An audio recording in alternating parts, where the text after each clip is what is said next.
no one to play with? There's always PartyPoker.com, where the world plays poker.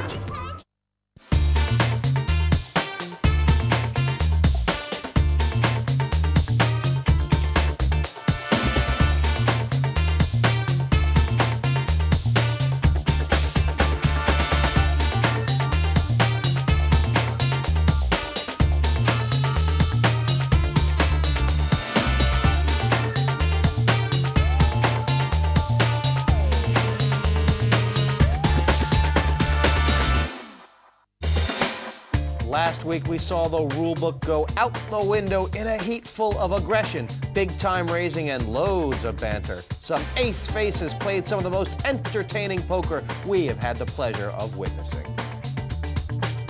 Oh. He's called blind! I don't think I've ever seen that before. It's over. Coldcloth has done it! Back from 10,000! My Lord. What a comeback.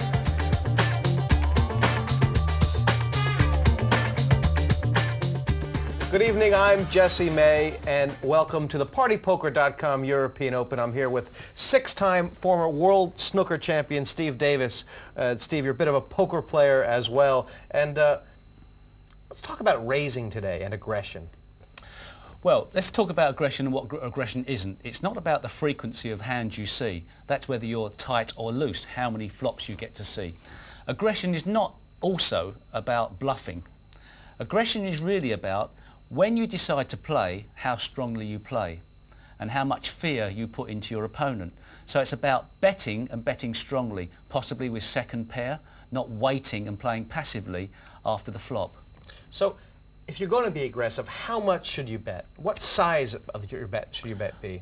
Well, enough that it really does scare the opposition and ask them a big question, and that is to some degree dependent upon what's in the pot in the first place. But really, if you can become a fairly conservative or a tightish but also aggressive player, when you decide to put money in the pot, people think, wait a minute, he must have something. And if you can then get to that situation, then perhaps the next phase would be you can bluff on the strength of players fear you. Well, I mean, you practice what you preach. I remember watching the first time you ever played poker on TV, and with really nothing more than aggression, you basically ran over the table selectively. Well, possibly that was with little knowledge as well. As you learn knowledge, you learn fear as well. But obviously, you know, to the nth degree, the ultimate form of aggression would be the raise, and that comes into another phase. But therefore with raising, you are asking an even bigger question of your opponent, because for you to be able to raise, your opponent must have put a bet in the first place. And when you then raise, you say to him, I don't care what you think you've got, I think I've got better. Now what are you going to do? So that is really the nth degree of aggression. Speaking of raising, someone who raised the bar a bit himself in the poker world, 1988 world champion Phil Hellmuth has this to say on the subject of raising before the flop. Let's talk about the size of the raise. The size of the raise can be really key because most people, a standard raise is 3.5x. So if the blinds are 50 and 100, you would come in for 350. If one person is called, you would come in for 450. That's the standard traditional way to play poker. Now, let's just suppose a lot of people at your table are calling your raises and you don't want a lot of calling. You're going to have to raise even more. Conversely, let's suppose that you have a big hand like aces or kings and you feel like you have to make a raise, but you want some action. You can raise a little bit less with a hand like that. And you know, the size of your raise can really confuse people. Sometimes I'll make a huge raise with a strong hand because people aren't expecting it. Control your raises, use them to fool people. Thank you very much, Phil Hellmuth. Well, last week's game, Steve, was all about raising and aggression. I mean, Dave Coldcloth and the Mad Turk together provided some of the most aggressive moments I think we've seen on television. Look at this hand here, Coldcloth with the ace-jack, and sure, I'll raise before the flop. The Mad Turk had limped into this hand before him, and now, here comes Ugel over the top all-in with the king-jack hanging on a limb. And good move, you think. Coldcloth can't call with the ace-jack. You can't get more aggressive than that, and that puts Coldcloth into the think tank. And you can see him having a think up there. What do you do? He must have such a great hand. All Dave had to do was call there, and he would have had Usual drawing so slim.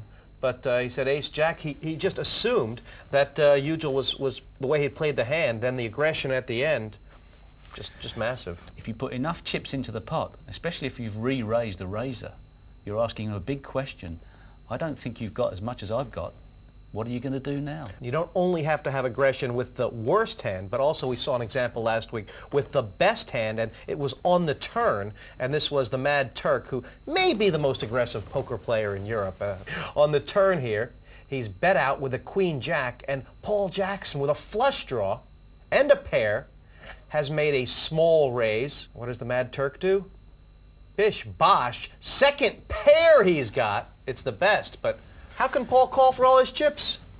You can't, and you know, it's a very fine dividing line between being aggressive and being a kamikaze pilot. And if you get the balance right, you are such a fearful player, and nobody wants to mess with you. And that's exactly what's happened there.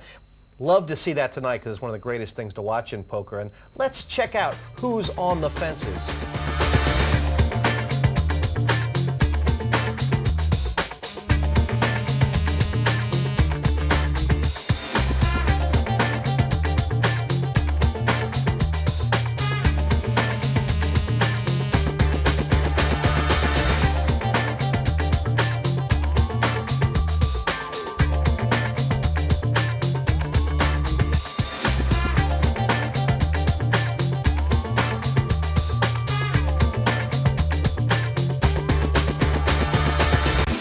Well, the players are round the table. Cards about to be in the air, so quick, close the fridge door and peel your eyes because we'll be right back with some Aces Poker.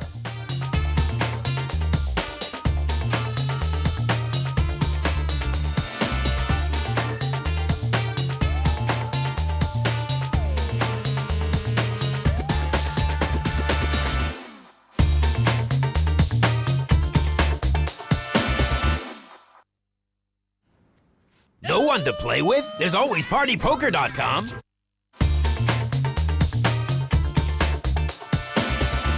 Well, the action's about to begin. Steve Davis and myself will be guiding you through. So let's get onto the table and see the first hand. We saw from Dave Colcloth earlier in this tournament some very loose and aggressive play during the first level, and then he tightened up later on. I guess people take the view that with the blinds so low, it's sometimes nice to get in there and mix it up a little bit, trying to accumulate chips. Yes, and I think if you do get off to a good start in any of these events, it puts you in a relaxed frame of mind. Cool. Folded around this hand is Stephen Bovis, who is going to take on Joe Gretsch himself with the 10 deuce. Just called the 2000. And Joe has not exercised his action. We're waiting for the flop here. Bottom. Check. 3,000. Well, that's asking a big question of Bovis, who doesn't believe that he's got either a king or an ace. Otherwise, perhaps he would have raised pre-flop. Perhaps that's the thinking there. Could be a bad card for Joe Gretsch. Now, he was bluffing. Now he's made a pair, but he's still behind. He's just going to call him down. This spot's getting pretty big. 22,000 in there already. Check call again. And, you wonder... I was going to say how far Joe Gretsch is willing to go. You think he could have won it there with a bet on the river? Yeah, nice hand. Well, I think he'd have just called him. If he called him for the first 2 times, he was prepared to call him again. He just didn't believe he had a king or an ace, so he thought his 10 was in front. So Stephen Bovis playing like a backstop there. Took all the balls that Joe Gretsch could muster. And Poker at its best. sort of sending out a signal there. Don't bluff me. Hey? You would advise me for nice poker. Why? Oh, well, that's king deuce. Would I have to raise the king deuce? Would I do such a thing? Never. Well, Joe's taking a bit of a step backwards now. He lost 8,000 there on the bluff, but he may have found out some information, which is that Stephen